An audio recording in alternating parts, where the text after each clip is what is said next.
नमस्कार, स्वागत है आपके अपने YouTube channel update with Raghav में।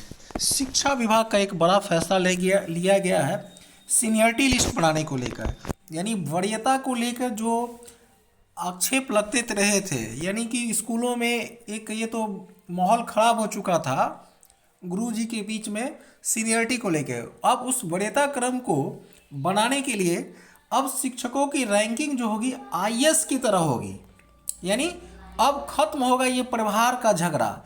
यानी 5 लाख, देखिए 5,85,000 गुरुजी की बनेगी सीनियरिटी लिस्ट।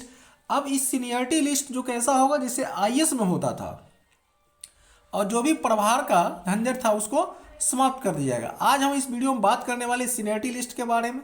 और दूसरी सबसे बड़ी बात जो है सेवा पदोन्नति के लिए दिया गया था, उसके लिए अब कुछ नवादा से कुछ अनिवार्य कर दिया गया, शैक्षणिक योग्यता अनिवार्य की गई है। इसके अलावा हम बात करेंगे अब रिटायरमेंट के बाद 2 साल तक नहीं पढ़ा सकेंगे या किसी भी कोचिंग संस्थान से व्यक्ति नहीं जुड़ पाएंगे। इसके लिए सामान्य प्रशासन ने एडवाइजरी जारी किया और कहिए तो सेवा नियमावली में संशोधन किया। विशेष बातों को देखिए, सबसे पहले सीनियरिटी की बात करें तो सीनियरिटी लिस्ट में क्या क्या दिया। देखिए बिहार के 5,85,000 सरकारी शिक्षकों को वरिष्ठता का आईएएस के तर्ज पर दर्ज की जाएगी। इसमें स्कूलों के प्रभार को लेकर होने वाले जो विवाद हैं वो पूरी तरह से समाप्त हो जाएंगे। शिक्षा विभाग ने अनुभव और योग्यता के आधार पर रैंकिंग प्रणाली लागू की है, जिसके तहत वरिष्ठ शिक्षकों को बड़े और कनिष्ठ शिक्षकों को छोटे स्कूल की जिम्मेदारी दी जाएगी। अब ये रैंकिंग कैसी होगी, इसमें कहा गया शिक्षकों की रैंकिंग जिला स्तर पर तय की जाएगी। इस दौरान इनकी रिपोर्ट मुख्यालय को सौंपा जाएगा। ये रैंकिंग 1 से 5वीं और 6 to 8, 9 से 10, 11, 12 कक्षा के लिए होगी। इसके लिए पहले शिक्षकों की शिकायत दूर की जाएगी। विभाग इसके लिए जिला स्तर पर कैंप लगा रहा है। और जिम्मेदारी कैसे तय की जाएगी, शिक्षकों की जिम्मेदारी देने के दौरान शिक्षकों का अनुभव विशेष ध्यान रखा जाएगा। बड़े स्कूलों की जिम्मेदारी ऐसे प्रधान अध्यापक को दी जाएगी जिसके पास अधिक शैक्षणिक योग्यता के साथ साथ अधिक अनुभव होगा। इसके साथ ही कम योग्यता और कम अनुभव वाले प्रधान अध्यापक और प्रधान शिक्षकों को छोटे यानी कम संख्या वाले छात्रों की स्कूल की जिम्मेदारी दी जाएगी। प्रमंडल स्तर पर क्या है, बिहार के जिन शिक्षकों में प्रधान अध्यापक नियुक्त नहीं है वहाँ प्रमंडल स्तर पर नियुक्त शिक्षक सबसे सीनियर माने जाएंगे। जहाँ प्रमंडल स्तर पर नियुक्त शिक्षक नहीं होंगे वहाँ पर अनुभव के आधार पर बनेगा। क्लास 9-10 पढ़ाने के लिए 8 वर्ष का अनुभव होना जरूरी है, और क्लास 8 to 12, 11-12 के लिए 4 वर्ष का अनुभव होना जरूरी है।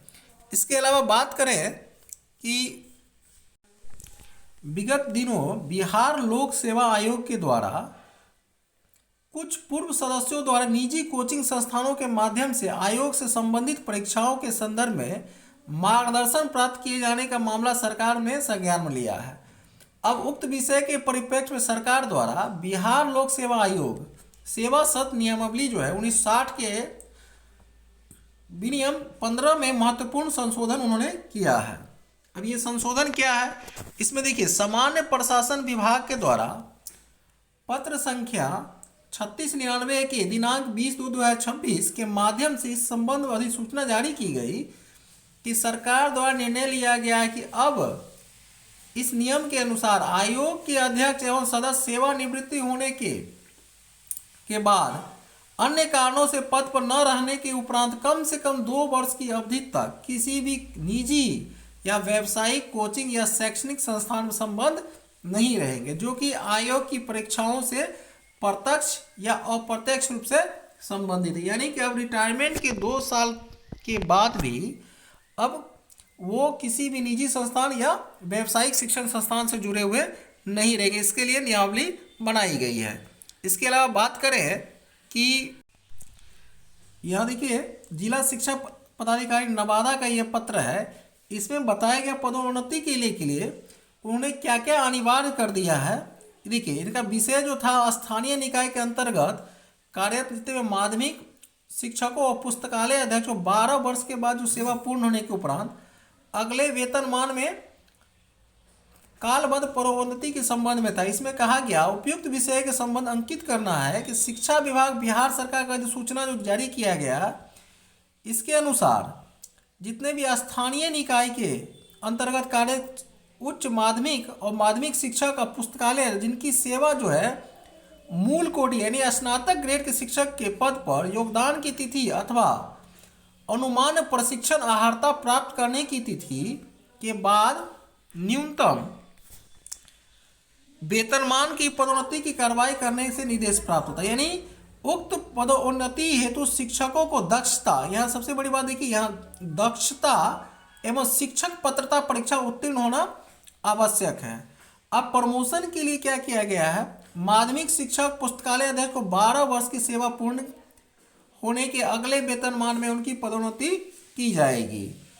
और ये कार्यालय आदेश देख सकते हैं, जिला कार्यक्रम पदाधिकारी का है, नवादा का है, और 27/2/2026 को यह पत्र जारी किया गया है। यानी अब उनकी दक्षता सुनिश्चित की जाएगी। अगर आपको हमारा अपडेट अच्छा लगे तो कृपया चैनल को लाइक और सब्सक्राइब जरूर करें और नए नए वीडियो के लिए हमारे चैनल पर बने रहें। अपडेट विद राघव में।